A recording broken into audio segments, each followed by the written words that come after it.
इसलिए कि मिना तो मकाम मुबारक है, मिना तो मकाम मुबारक है। मुबारक मकाम पे बोलो शैतान कैसे आ सकता? वहां शैतान कैसे? वहां शैतान है नहीं। बस जहां कभी आया था हजारों साल पहले और उसको जनाब इब्राहिम ने पत्थर मार के भगा दिया था, अब वहां शैतान है नहीं। और अगर हो भी तो दिखता नहीं, और अगर दिखता भी तो आप कहां बेटे को कुर्बान करने ले जा रहे, वो आपको रोकेगा?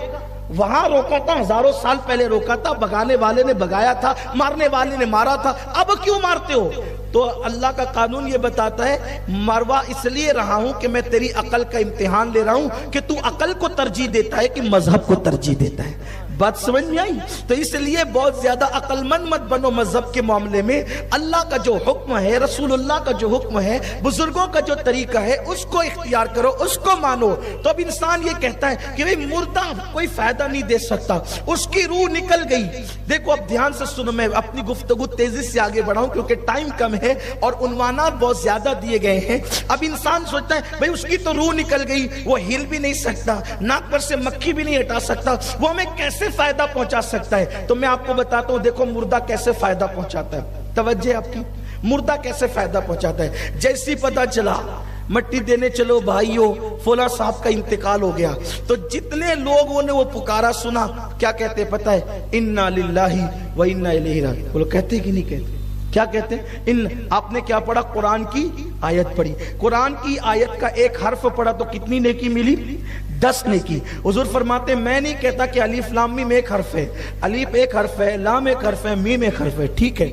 और बल्कि सूफिया फरमाते अलीफ लिखा जाता है तो अलीफ लाम और फे दो तीनों का मिल के होता है। तो अब गोया जिसने अलीफ पढ़ा सिर्फ तो उसको भी 30 नेकी मिलती है, यानी जितने उरूफ बताइए इतनी नेकी मिलती है। तो आपने आयत कब पढ़ी? बारात जाते हुए देख के पढ़ी? बोलिए नहीं। मौलाना को जाते हुए देख के पढ़ी? नहीं। लीडर को जाते हुए देख के पढ़ी? नहीं। पुकारा सुना कि फुला मर गया तो आपने क्या पढ़ी? इन्ना लिल्लाह। अब इन्ना लिल्लाह जो आयत पढ़ी, वो आयत पढ़ने का सवाब आपको मिला कि नहीं मिला? बोलो जरिया कौन बना? कौन जरिया बना? मुर्दा। तो मुर्दे ने आपको फायदा पहुंचाया कि नहीं पहुंचाया? कि आप वो मरा और उसने आपको आयत पढ़वाई, तो मुर्दा आयत पढ़ने का जरिया बना कि नहीं बना? मुर्दा आयत पढ़ने का जरिया, तो मुर्दे ने फायदा पहुंचाया कि नहीं पहुंचाया? ये एक फायदा। उसके बाद बगैर वजू के ऐसी पड़ा हुआ था, बगैर गुसल के पड़ा हुआ था। बीवी ने कहा उठिए जनाजे में जाना है, गुसल किया। बोलो मुर्दे की वजह से गुसल किया कि नहीं? अरे चलो गुसल वाला तो वजू किया कि नहीं? उसके बाद फिर मस्जिद पहुंचा, बल्कि उसके मैयत के घर पे पहुंचा। आका फरमाते जितने कदम चलेगा हर कदम पर अल्लाह 1 साल की इबादत का सवाब अता फरमाएगा। बोलो मुर्दे की वजह से फायदा मिला कि नहीं मिला? बारात में चलने से ये फायदा नहीं है, मुर्दे के साथ चलने से फायदा है। तो ये फायदा किसकी वजह से हो रहा है? मुर्दे की वजह से। फिर मेरे आका फरमाते हैं नेक मुर्दे को कंधा दे तो नेक की बरकत से मुर्दा बख्शा जाता है, और अगर मुर्दा नेक हो तो उसको कंधा देने की वजह से जिंदे बख्श दिए जाते हैं। भाइयों जब मुर्दे का अमल हमारे काम आ रहा है तो हमारा अमल मुर्दे के काम क्यों नहीं आ सकता? ये है इसाले सवाब। अब इसका शरई सबूत आपने देखा ना, फायदा पहुंचाया, मुर्दे ने पहुंचाया, जिंदे ने पहुंचाया। अब इसका हदीस में सबूत कहां है? पहले तो नमाज जनाजे ही मैंने आपके सामने पेश कर दिया। आइए बहुत खुले तौर पर इसका जिक्र कहां है? बड़ी मशहूर वो हदीस पाक है जो बार बार हम पढ़ते हैं। एक सहाबी थे, उनकी अम्मी का इंतकाल हो गया। वो बारगाह रिसालत में कहा या रसूल अल्लाह मेरी माँ इंतकाल कर गई। जब मेरी अम्मी जिंदा थी तो मैं उनकी खिदमत करता था, अब मेरी माँ मर गई है, इंतकाल कर गई, या रसूल अल्लाह मैं क्या करूं? तो आका अलैहिस्सलाम ने इरशाद फरमाया इस वक्त इस इलाके वालों को पानी की जरूरत है, इस इलाके वालों को पानी की जरूरत है। अगर तुम कुआं खुदवा दो अपनी माँ के इसाले सवाब के लिए तो ये तुम्हारी तरफ से तुम्हारी माँ की खिदमत होगी। यानी जीते जी खाना खिलाओ, जीते जी दवा पिलाओ, जीते जी पैर दबाओ, और जब इंतकाल कर जाए तो ऐसी नेकियां करो माँ बाप की तरफ से, रिश्तेदारों की तरफ से, कि कब्र के अंदर वो सुकून और इत्मीनान की नींद सोते रहे और उनको सवाब पहुंचता रहे। तो कहा कि अगर आप कुआं खुदवा देते हो, पानी का इंतजाम करा देते हो, ये तुम्हारी माँ के लिए उसका सवाब मिलता रहेगा।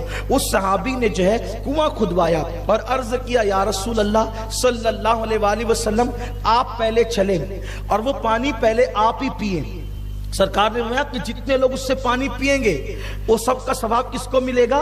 तेरी माँ को मिलेगा। तो उन्होंने कहा, या रसूल अल्लाह पहले आप चले, आप पानी पिए।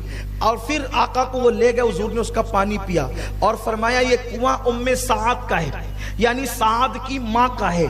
हुजूर ने क्या फरमाया? साद की माँ का है, यानी इससे जो पानी पिया जाता रहेगा उसका सवाब किसको मिलेगा? इसकी माँ को। ऐसी मस्जिद बना दिया, जब तक नमाजें होती रहेगी जिसके इसाले सवाब के लिए बनाया उसको सवाब मिलता रहेगा। आपने रास्ता दुरुस्त करवा दिया, जिसके इसाले सवाब के लिए किया। इसी तरह शरबत पिला दिया, खाना खिला दिया, किसी को कपड़े दे दिए, किसी की मदद कर दी, ये सब इसाले सवाब के जरिए है। अब यहाँ एक खास बात, कुछ लोग जबरदस्ती के मुत्तकी बनते हैं। कहा चलो ठीक है, मुर्दों को इसाले सवाब के लिए उनका खाना खिला सकते हैं, मुर्दों की तरफ से खाना खिला सकते हैं, पानी पिला सकते हैं, शरबत पिला सकते हैं, लेकिन उसको मालदार लोग नहीं खा सकते। उसको जो है वो सिर्फ गरीब लोग खा सकते, मालदार नहीं खा सकते। मैं आपसे पूछना चाहता हूं, अल्लाह के रसूल सल्लल्लाहु अलैहि वसल्लम को माज़ अल्लाह गरीब कहना ये जायज नहीं है, क्योंकि हुजूर के पास दौलत बहुत थी। कितनी दौलत थी? पूरी कायनात तो उन्हीं की दौलत है। आका फरमाते अगर मैं चाहूं तो ये पहाड़ सोने और चांदी के मेरे साथ बन करके चले। हुजूर अलैहि सलाम लाखों लाख रुपया रोजाना जो है गरीबों में तकसीम फरमाते थे, लोगों को तायब पेश करते थे। ये जो है वो सब हदीस पाक में मौजूद है, सीरत में मौजूद है। लेकिन जो पेट पे पत्थर बांधते थे वो इख्तियारी तौर पर तालीम उम्मत के लिए बांधते थे। अब जनाब साद ने अपनी माँ के लिए जो कुआं खुदवाया, हुजूर से कहा कि पहले आप उसका पानी पिएंगे। इससे पता चला कि रसूलुल्लाह ने उसका पानी पिया। तो यहां से हमें पता चल गया कि अगर मरहूमीन के इसाले सवाब के लिए कोई खाना बनाया जाए तो उसमें गरीब भी खा सकते हैं और अमीर भी खा सकते हैं। गरीब के खाने पर भी सवाब है और अमीर के खाने पर भी सवाब है, मगर अफजल यह है कि अव्वलियत पहले गरीबों को दी जाए और बाद में फिर मालदारों का जो है वो उनको उसके लिए चुना जाए। लेकिन कभी कभी ऐसा होता है कि लोग जो है वो मालदारों को अव्वलियत देते और गरीबों को अव्वलियत नहीं देते, बल्कि ये सिर्फ इसाले सवाब के खाने में ही नहीं है, ये तो वलीमे में भी है कि अव्वलियत गरीबों को दो। हुजूर अलैहि सलाम फरमाते कि वलीमे की सबसे बुरी दावत वो है जिसमें गरीबों को मदू नहीं किया गया। अगर आप वलीमे की दावत करें तो उसमें, क्योंकि हुजूर अलैहि सलाम ने गरीबों को शामिल करने का हुक्म दिया। अब ये इसाले सवाब है। अब यहां पर मैं अपनी गुफ्तगू को समेटते हुए अर्ज करूं, ध्यान दें आप। ये जो अरबी में जिसे इसाले सवाब कहते हैं उसको उर्दू में हम कभी तीजा कह देते हैं, इसाले सवाब तीजा।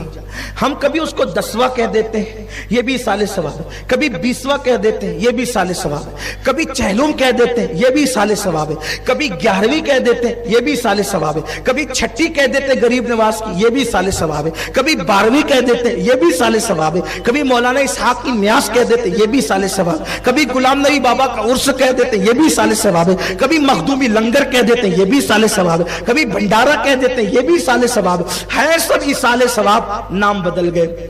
आप कहेंगे ये क्या बात हुई? मैं कहते यही बात हुई। देखिए आसमान से जो